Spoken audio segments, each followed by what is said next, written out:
Assalamualaikum warahmatullahi wabarakatuh. Ensiklopedia Al-Fatih kembali ke hadapan Anda untuk berbagi info Islami. Semoga menginspirasi aktivitas Anda hari ini. Dan jangan lupa klik tombol subscribe dan aktifkan notifikasi tombol lonceng agar tidak tertinggal berita terbaru dari Ensiklopedia Al-Fatih.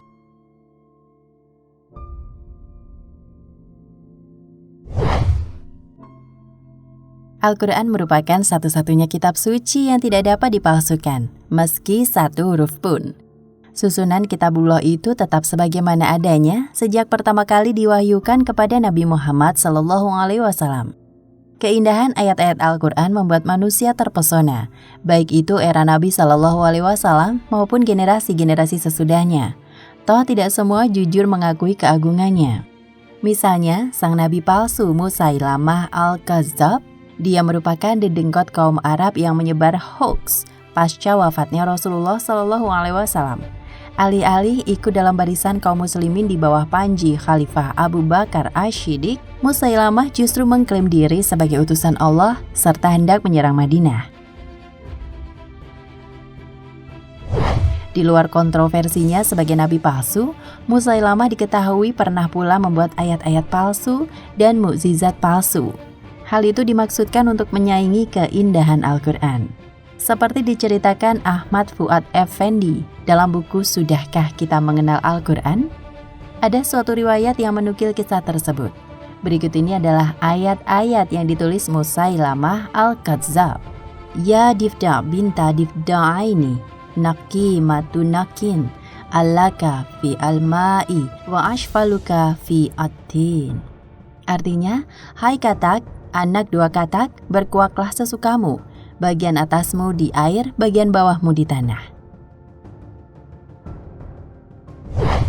Fuad Effendi menuturkan tidak jelas apa maksud Musailamah dengan gubahannya itu. Mungkin masing-masing baris teks tersebut cenderung ritmis, tetapi maknanya kosong sama sekali. Hal itu berbeda daripada Al-Quran yang penuh hikmah dan terdengar puitis sehingga dapat dihafal. Bahkan di setiap generasi selalu ada para penghafal Al-Quran lengkap 30 juz. Teks tadi bukan satu-satunya karya Musailamah. Ada dua teks lain dari sang nabi palsu itu yang dimaksudkan menyaingi Al-Quran, khususnya surat Al-Fil dan Al-Kautsar. Al-Filu, ma al-fil, wa ma adraka, ma al-fil. Al-filu lahu zanabun, wasilun, wa khurtumun, tawi. Artinya, gajah. Apakah itu gajah? Tahukah kamu apa itu gajah? Gajah mempunyai ekor yang kecil dan belalai yang panjang.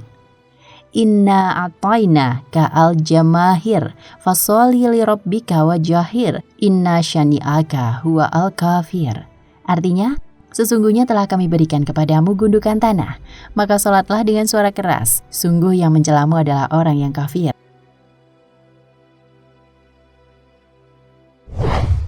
Sebenarnya jauh-jauh hari Al-Quran sudah menyinggung perihal upaya orang-orang semisal Musailamah Al-Kadzdzab.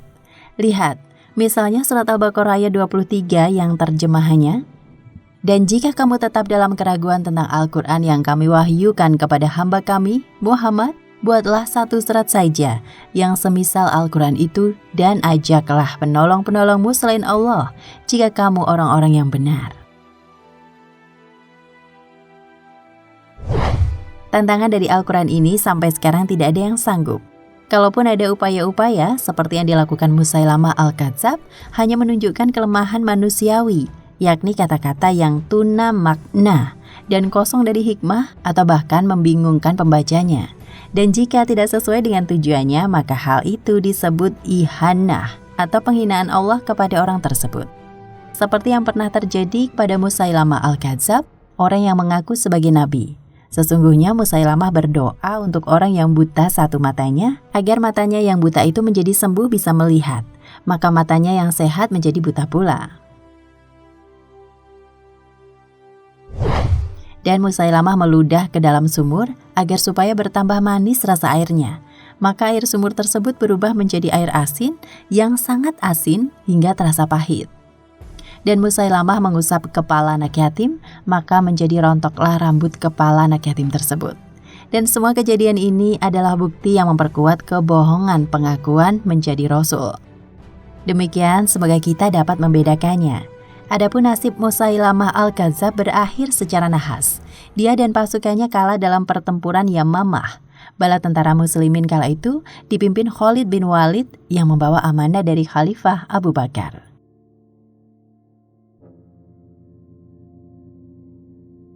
Nah pemirsa Ensiklopedia Al-Fatih, sampai di sini perjumpaan kita kali ini. Semoga menginspirasi.